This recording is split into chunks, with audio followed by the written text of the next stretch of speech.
It was just before dawn, on May 17, 2005, when a frantic 911 call pierced the quiet of Alexandria, Kentucky.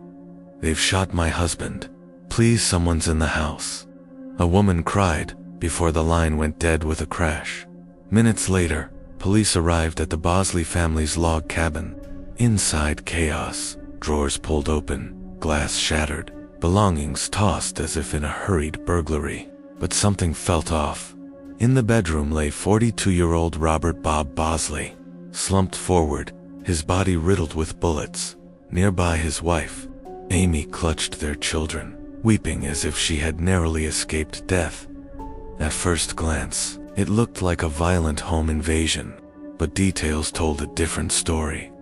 The shattered glass was outside, not inside, as if broken from within. The ransacked rooms looked staged, and the children's accounts didn't match Amy's. The Bosley home wasn't just a murder scene, it was the beginning of a chilling puzzle, one that would soon expose the darkest of secrets. Robert Bob Bosley was born on August 2, 1962, in Alexandria, Kentucky, a small town where people knew their neighbors. Church was central too. Community life and reputations mattered. He grew up in a religious household with his siblings, Deborah, Henry Jr., and James. From the beginning, Bob stood out as a teenager. He wasn't content with waiting for life to hand him opportunities. He created them. He picked up odd jobs, working long hours, and developed a reputation for grit and determination. While other kids his age were focused on high school football games or weekend parties, Bob was already dreaming of financial independence. By the time he reached adulthood, that dream had turned into a plan. Bob started small, offering chimney cleaning and roof repairs around town.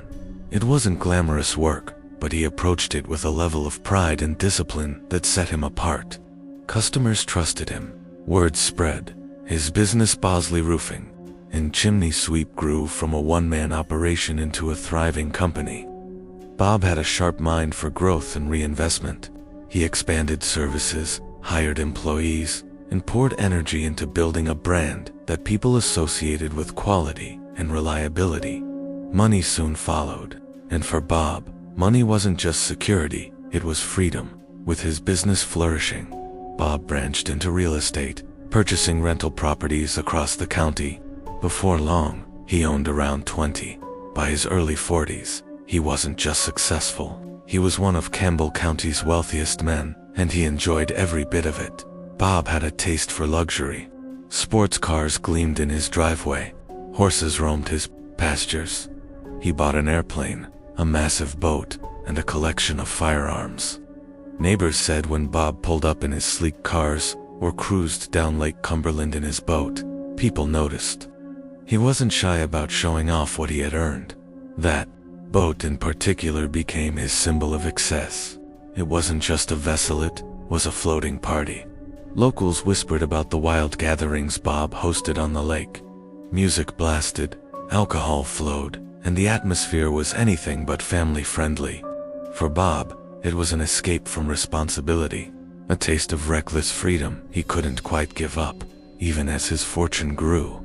Yet, beneath the flashy exterior, people who knew him described a man of contradictions.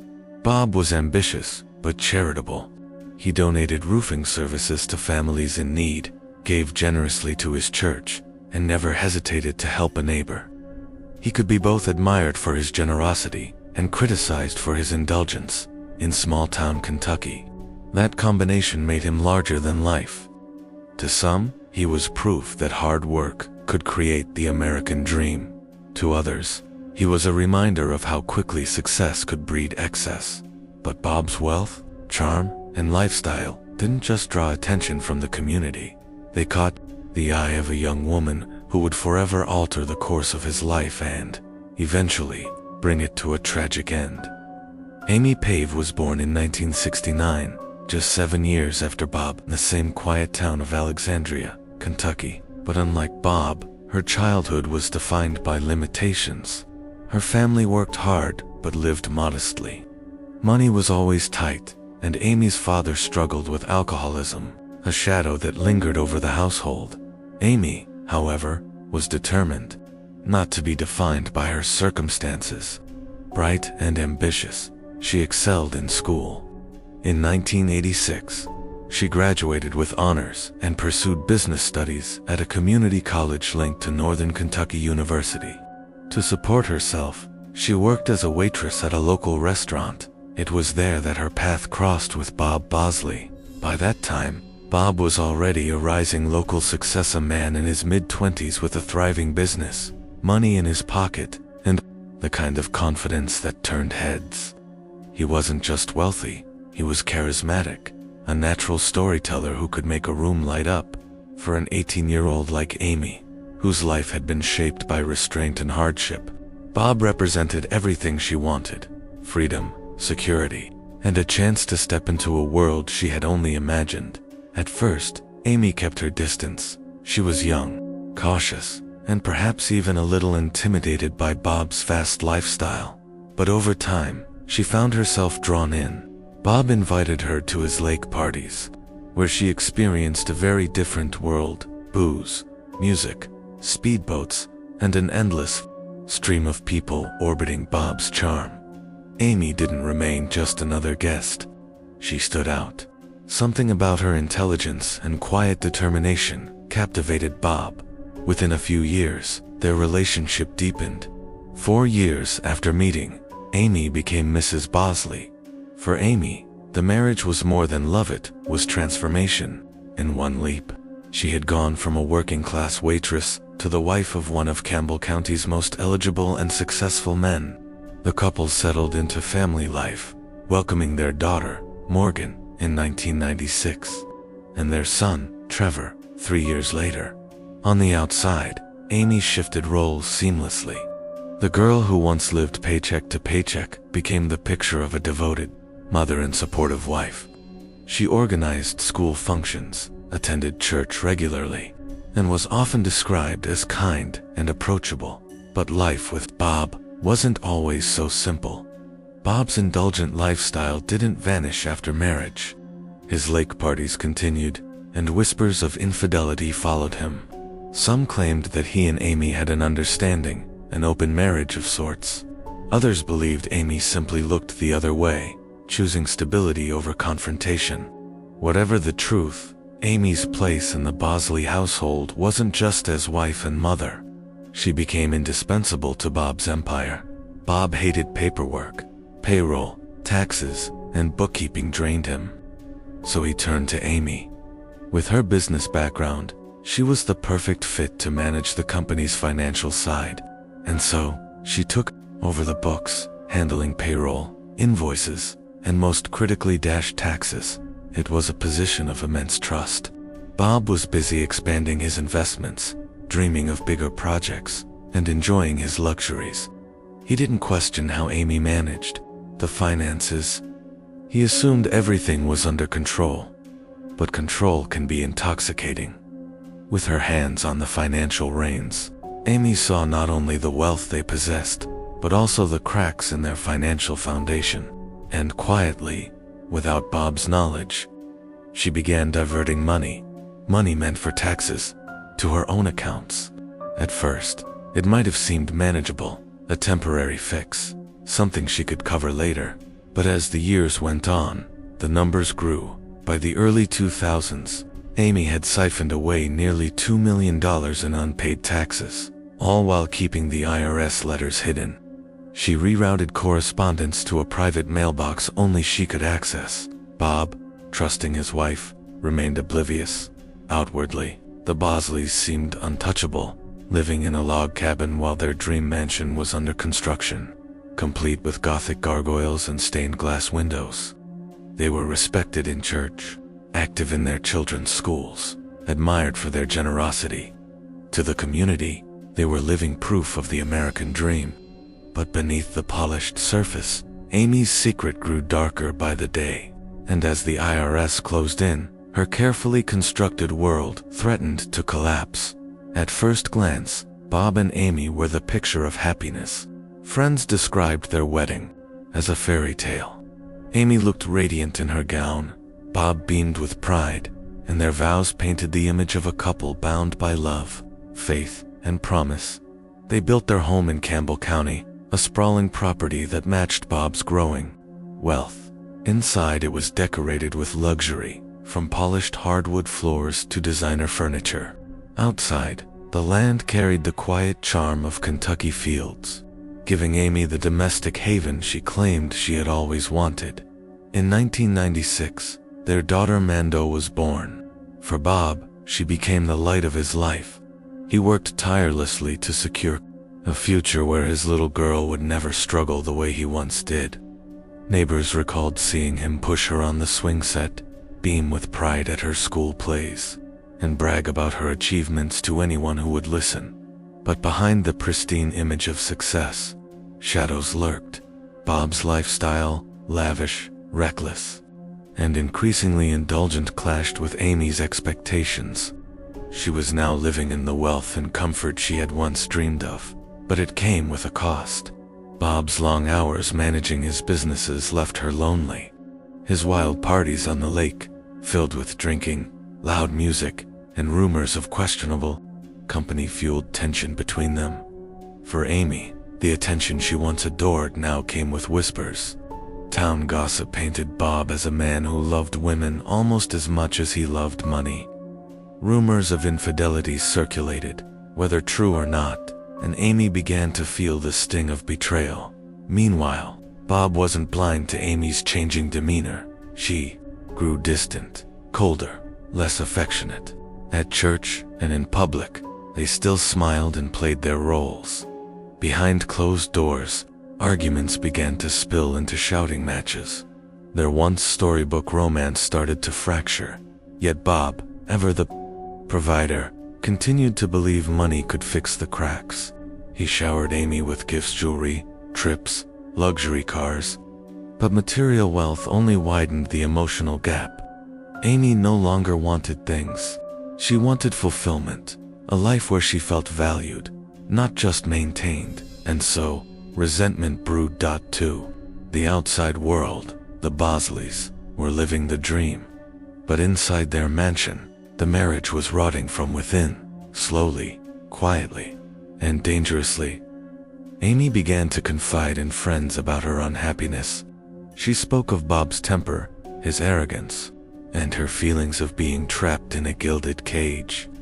Bob, on the other hand, brushed off their struggles. To him, arguments were normal, stress was temporary, and their marriage would survive, just as his business had survived every storm. But storms in business could be weathered with money. Storms in marriage required something far deeper.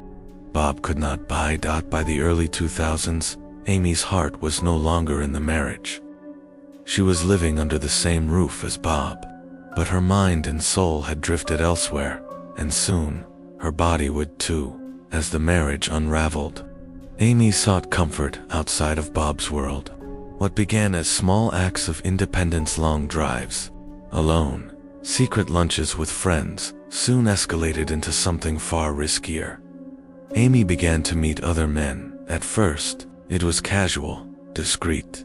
She flirted, tested boundaries, relished the attention she no longer felt at home.